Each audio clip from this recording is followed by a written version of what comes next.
Hello people, Namaste andariki. Welcome to our Dhanwol YouTube channel. Do subscribe for more easy peri recipes. Subscribe చేసుకోవచ్చు కదా friends. నేను ఏ recipe చేసినా సరే మీకు ఖచ్చితంగా నోటిఫికేషన్ అయితే వస్తుంది. మరి ఇంకెందుకు లేట్ సబ్స్క్రైబ్ చేసుకోండి. ఈ రోజు మీ ముందుకి రెస్టారెంట్స్ చికెన్ వింగ్స్ అయితే తీసుకొచ్చాను. ఎలా చేయాలో చూద్దాం రండి. ఇవి చేసుకొని తింటే మీరు ఇంకా రెస్టారెంట్ కూడా వెళ్ళాల్సిన పని ఉండదు. ఇంట్లోనే ఈజీగా టేస్టీగా చేసుకునే విధానం చెప్తాను రండి. చికెన్ వింగ్స్ అనేవి నీట్‌గా క్లీన్ చేసి తీసుకోండి. అందులో పీసెస్ ఉన్నా సరే పర్లేదు. Salt, chilli sauce, soya sauce, pepper powder అన్నీ కూడా స్పూన్ వేయండి. మొత్తం పీసెస్‌కి అంటే విధంగా మసాజ్ చేయండి. ఒక 5 మినిట్స్ అయినా సరే మసాజ్ చేయండి. తర్వాత పక్కన పెట్టి 10 మినిట్స్ పక్కన ఉంచండి.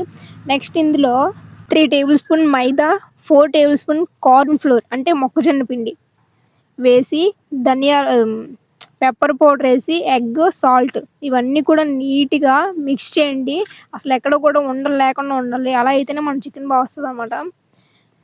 నెక్స్ట్ వాటర్ కొంచెం యాడ్ చేసుకుంటూ మరీ లూజ్‌గా వద్దు. కొంచెం థిక్‌గానే ఉండాలి. చూసారు కదా ఇక్కడ కన్సిస్టెన్సీ ఎలా ఉందో. నెక్స్ట్ ఇందాక మనం ఏవైతే పీసెస్ ప్రిపేర్ చేసి పక్కన పెట్టుకున్నామో అవి అందులో వేసేసి ఆయిల్ తీసుకోండి. ఏంటి ఆయిల్ ఎలా ఉంది అనుకోవచ్చు. నేను ఆల్రెడీ చికెన్ ఫ్రై చేశాను వేరేది.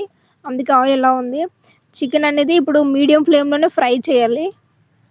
ఫ్రై అయిన తర్వాత తీసి పక్కన పెట్టండి. నెక్స్ట్ ప్యాన్ పెట్టుకొని 3 టేబుల్ స్పూన్ ఆయిల్ వేసుకొని వెల్లుల్లి చిన్న పీసెస్‌గా కట్ చేసుకోండి. పచ్చిమిర్చి కూడా ఇందులో చూస్తారు కదా స్లైసెస్‌లా కట్ చేసుకోవాలంటే తినడానికి బాగుంటుంది. క్యాప్సికమ్, ఆనియన్స్ మళ్ళీ next chilli sauce, soya sauce add చేయండి.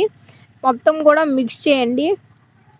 నేను ఆనియన్స్ ఇలా కట్ చేసుకుంటేనే బాగుంటుందన్నమాట తినేటప్పుడు. ఆనియన్స్, క్యాప్సికమ్ ఇప్పుడు నేను ఇక్కడ ఏదో వైట్‌గా వేసాను అనుకుంటున్నారు కదా మీరు. అది కార్న్ ఫ్లోర్ అండి. 1 స్పూన్ కార్న్ ఫ్లోర్ తీసుకొని వాటర్‌లో అయితే మిక్స్ చేయండి. ఎక్కువైతే మాత్రం కార్న్ ఫ్లోర్ తీసుకోవద్దు. 2 స్పూన్స్ అలా అయితే తీసుకోవద్దు. ఎందుకంటే థిక్ కన్సిస్టెన్సీ అయిపోద్ది. అలా అయితే బాగోదనమాట. ఇలా కొంచెం అంతా కూడా లో ఫ్లేమ్‌లో పెట్టే మొత్తం నేను చెప్పిందంతా చేయండి. నేను ఇందాక చికెన్ కూడా ఫ్రై చేసేటప్పుడు మీడియం ఫ్లేమ్‌లో ఎందుకు పెట్టమని చెప్పానంటే చికెన్ కూడా లోపల స్మూతీగా ఉడుకుతుందనమాట. మొత్తం కుక్ అవుతుంది. అందుకోసమని నేను మీడియం ఫ్లేమ్ చెప్పాను. నెక్స్ట్ ఇక్కడ చూసారు కదా! ఇలా చేసుకున్నట్టయితే మీకు రెస్టారెంట్ స్టైల్ చికెన్ వింగ్స్ అయితే వచ్చేస్తాయండి. సేమ్ నేను చెప్పే ప్రాసెస్‌లో అయితే చేసుకుంటే తప్పకుండా టేస్ట్ అయితే అదిరిపోతుంది. ఇలా 5 మినిట్స్ మొత్తం ప్రతి పీస్‌కి అంటుకునే విధంగా అలా కలుపుతూ ఉండాలి. చూసారు కదా! మనం వేడి చికెన్ వింగ్స్ అయితే రెడీ అయిపోయి టేస్టీగా సూపర్ టేస్టీ అసలు స్పైసీగా ఇంకా రెస్టారెంట్‌కి వెళ్ళాల్సిన పని లేదు. ఒక్కసారి నా మాట విని ఇలా ఒకసారి ఇంట్లో చేసుకొని చూడండి. మీకు తప్పకుండా నచ్చేస్తుంది. మరి మీకు నచ్చినట్టయితే సబ్స్క్రైబ్ చేసుకోండి ఫ్రెండ్స్. నెక్స్ట్ మీకు ఏ రెసిపీ కావాలో కూడా కామెంట్ చేయండి. నేను చేస్తాను. Okay guys.